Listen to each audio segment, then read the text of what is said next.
Assalamualaikum warahmatullahi wabarakatuh. Di sini kami akan menjelaskan hasil diskusi kelompok kami yang mengambil tema Bareskrim tangkap perdana pinjol penyebab kematian ibu di Wonogiri. Sebelum kami menjelaskan, di sini kelompok kami beranggotakan Ahmad Yahya, Helmali Aura Putri, Rifat Pahlevi, Rizky Ica Linda, dan Pramadana Syaputra. Sebelum kita masuk ke tema diskusi kita, di sini kelompok kami akan menjelaskan relasi antara ketiga aspek. Yang pertama aspek agama, yang kedua masyarakat, dan ketiga media. Agama, masyarakat, dan media adalah tiga aspek yang memiliki relasi yang sangat kuat. Ketiga aspek tersebut saling berkaitan antara satu dengan yang lainnya. Ketika agama menjadi pegangan masyarakat dalam hidupnya, maka media dapat dimanfaatkan menjadi wasilah untuk menyebarkan agama itu sendiri. Karena tidak dapat dipungkiri bahwa media massa antara lain televisi, radio, dan terutama internet itu sangat mempengaruhi kehidupan masyarakat di era modern ini. Dan bahkan media internet tidak dapat dihilangkan dari kehidupan masyarakat. Revolusioner media dengan segala konsekuensi, pengaruh baik dan buruk yang ditimbulkan merupakan keniscayaan, sebuah keharusan atau dalam kondisi keterpaksaan untuk menerima. Sebab dalam dunia modern yang syarat dengan teknologi arus informasi yang berterbaran di sekitar kita hanya memberi dua pilihan, ambil atau ditinggalkan. Bahkan pada tahapan paling ekstrim, rutinitas keagamaan bisa tergantung oleh derasnya arus informasi yang dihasilkan oleh budaya media. Ada ketergantungan yang nyata antara kebutuhan terhadap informasi dengan resistensi yang ditimbulkan oleh masyarakat.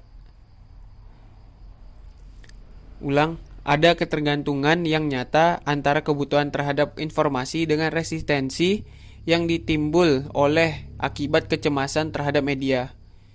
Kehidupan beragama, mau tidak mau atau suka tidak suka, harus bisa menyesuaikan diri dalam menyikapi terjadinya perubahan cepat dalam perkembangan arus informasi yang terjadi pada budaya media. Sebab bersikap menghindar hanya membuat kualitas manusia beragama tertinggal dalam segala hal. Aplikasi pinjol Fulus Mujur merupakan koperasi pinjam uang ilegal.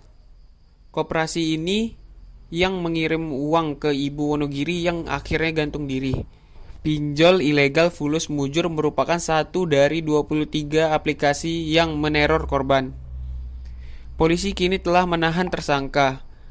Polisi turut menyita sejumlah barang bukti dari tersangka, seperti HP, ratusan akte pendirian KSP, ratusan stempel KSP, 2 unit CPU, dan puluhan NPWP koperasi simpan pinjam. Pertama, analisis agama. Menurut Wakil Sekretaris Komisi Fatma MUI Abdul Muiz Ali, meminjam uang dengan secara online hukumnya boleh. Hal ini dijelaskan dalam kajian fikih muamalah kontemporer yang dikutip dari laman resmi MUI. Tetapi, dalam kasus pinjam online di atas, pinjaman online dilakukan secara ilegal mana tidak ada izin resmi dari OJK. Pinjaman online ilegal tersebut juga terkait dengan riba, yang mana dalam Islam yang termasuk ke dalam suatu hal yang haram dan dilarang oleh Allah Subhanahu wa taala. Media yang kedua. Di era digital ini, penyebaran berita begitu cepat melalui berbagai platform media sosial. Dari kasus tersebut banyak wartawan atau media yang meliputi secara langsung tersangka pembunuh saat ini dibawa ke Bareskrim Polri.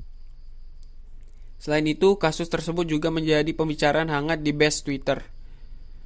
Dengan adanya liputan berita secara langsung, masyarakat dapat melihat kasus tersebut melalui media massa seperti acara berita di TV, program berita di radio, serta berita online di platform aplikasi sosial media. Menurut pengertian masyarakat dari John Locke, masyarakat adalah warga yang hidup bersama di bawah satu sistem hukum. Apabila masyarakat melanggar sistem hukum yang ada, hal ini bisa dikatakan mereka bukan masyarakat yang sebenarnya. Pada kasus ini, tentu sekumpulan orang meminjamkan pinjaman online ilegal yang tentunya melanggar hukum. Kasus ini menyebabkan seorang ibu di Wonogiri harus mengakhiri hidupnya akibat terlilit utang.